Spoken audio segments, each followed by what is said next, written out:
आइए देखते हैं कि माघ कवि ने अपने शिशुपाल बधम में रावण की दुष्टता का वर्णन किस तरह किया है। अब हम चलते हैं साहित्य शास्त्र की ओर। मैंने आपको बताया है कि मैं व्याकरण के उच्च ग्रंथों को आपको बताता हूं, लघु शब्देन्दु शेखर, सिद्धांत कौमुदी, वाक्यपदीयम, परिभाष सिंधु शेखर, किसी भी तरह के ग्रंथ की बातें मैं आपको उच्च ग्रंथों को बताता हूं, क्योंकि मैं व्याकरण का विशिष्ट मैंने अध्ययन किया है बड़े बड़े गुरुओं से। अब उसके साथ में मैंने साहित्य भी पढ़ी है, वेदांत भी पढ़ा है, सब कुछ पढ़ा है।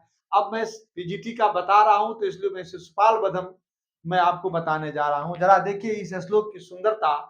नारद जी कहते हैं, नारद जी जब आते हैं तो नारद जी कहते हैं रावण की दुष्टता के विषय में, रावण की दुष्टता के विषय में वो बता रहे हैं कि स्वर्ग जब रावण जाता है तो क्या करता है। तो श्लोक जरा देखिए। पुरीमवस्कन्द लुनीहि नंदनम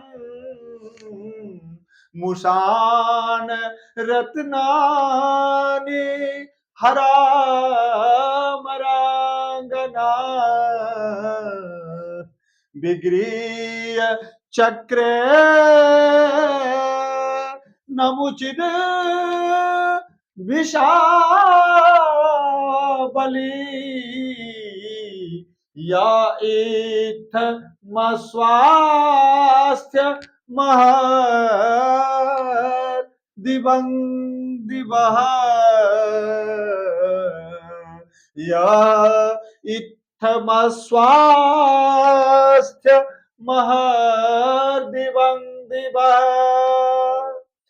मैंने अन्वय के साथ में अर्थ कर दिया है, क्योंकि समय नहीं बचता है लिखने का, इसलिए मैंने लिख दिया है। अब आप उसको देखें। बलि यहां से उठाइए, तीसरे पाद में अंतिम शब्द है बलि। बलि बने शक्तिमान। यह यहां पर है, विसर्ग का लोप हो गया है संधि होने से। अब ये मैं आपको संधि के प्रसंग में बताऊंगा, बहुत गहन है संस्कृत साहित्य, तो आप आनंद लीजिए। यह मने रावण, नमुचित विष शब्द है, तृतीया के एक वचन में रूप बनेगा नमुचित विषा। नमुचित विष मन होता है इंद्र, नमुचित विषा मने इंद्रेण, विग्रह मने युद्ध करके, योधित्वा। पुरीम मने, पुरी क्या है, इंद्र की पुरी, अमरावती, अमरावतीम तृतीया एक वचन। अवस्कंद मने अवरुरोध,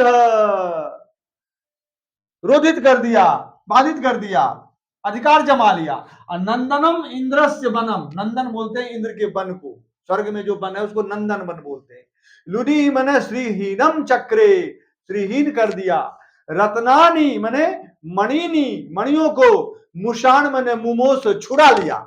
अमरांगना मतलब देवताओं की जो अंगना है, देवांगना, देवताओं की स्त्रियों को। हर मन अपजहार, हरण कर लिया। इत्थम मन अनेन प्रकारेण, इस प्रकार से। अहर दिवम मन प्रतिदिनम, अहश्च दिवश्च इति अहर दिवम, दिन दिन प्रतिदिन। दिवः मन स्वर्गस्य, दिवस शब्द का षष्ठी का रूप है दिवस, स्वर्गस्य। अस्वास्थ्यम मन स्वास्थ्य बिगाड़ दिया, मन अनिष्ट कर दिया। और चक्रे मन विदधे, अकरोत कर दिया, कर दिया।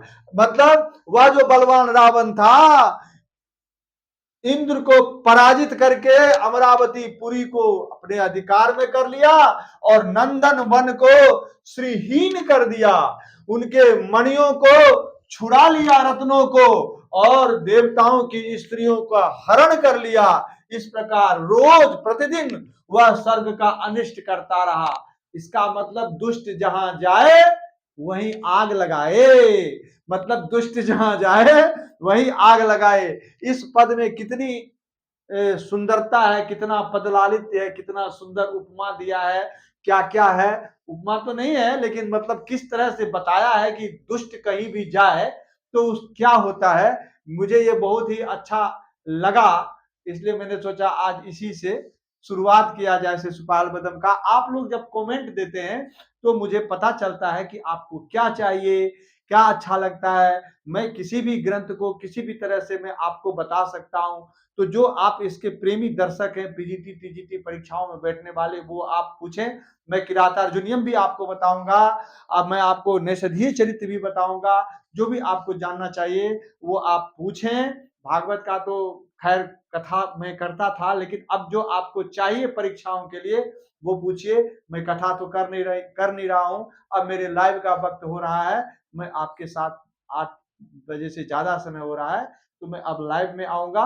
तो आज क्या बोलते हैं, बसंत पंचमी है, उसके विषय में जरूर सुनते हैं। व्यासपीठ गुरुकुलम चैनल को सब्सक्राइब कीजिए, शेयर कीजिए, ताकि मेरा जब थोड़ा सा कद ऊंचा हो आप उनके प्रेम में, प्यार में, तो मैं डिजिटल बोर्ड पे आपको बताऊंगा। तो मुझे ये लिखना नहीं पड़ेगा, फटाफट में बताता चला जाऊंगा और मैं आपसे लाइव ही रहूंगा। इसलिए आप लोग अपना प्यार जरूर दीजिए, जिससे मैं कुछ काम कर सकूं।